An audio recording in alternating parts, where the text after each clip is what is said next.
When we're presenting ourselves to the world, every detail sends a message. What you wear, what's going on with your hair, everything, including your vocal habits. Now, most people I know don't give any attention to their vocal patterns. Maybe we're aware if someone has a real thick accent or if they're talking in a totally different way. There's sort of an energy to it, but there's a very subtle one that sends a very distinct message, and that is rising intonations. So you know about this already. Maybe you don't know it's called that, but it has to do with a vocal pattern that goes up at the end of a sentence.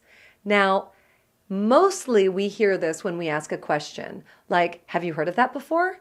Have you heard of that before? Up here.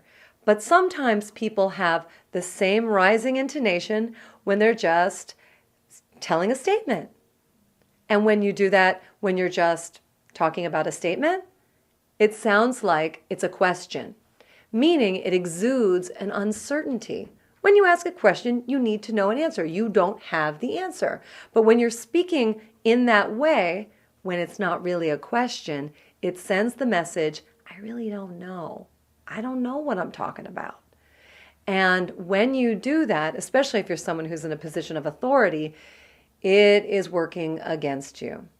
Now, typically you hear this in Valley Girl speak, because back in the day when I was young, there was this thing called Valley Girls, and Valley Girls talked like that, and it sort of was funny. But it's less funny if you're an adult in today's society.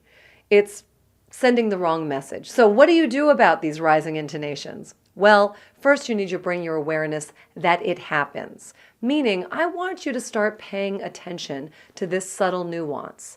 See in the people around you if you know somebody who tends to go up at the end of their sentences. You'll start to notice that there's a big difference between speaking like that and someone who's more direct. The one who's more direct conveys more authority. Now, secondly, I want you to turn your attention inwardly. Start to notice if you do that. One of the fastest ways to objectively hear yourself is to record yourself.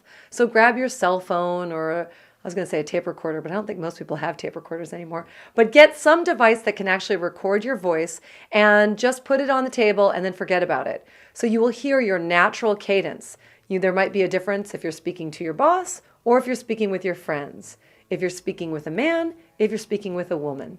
Bring your awareness to what you do. And then thirdly, you need to make a decision to change.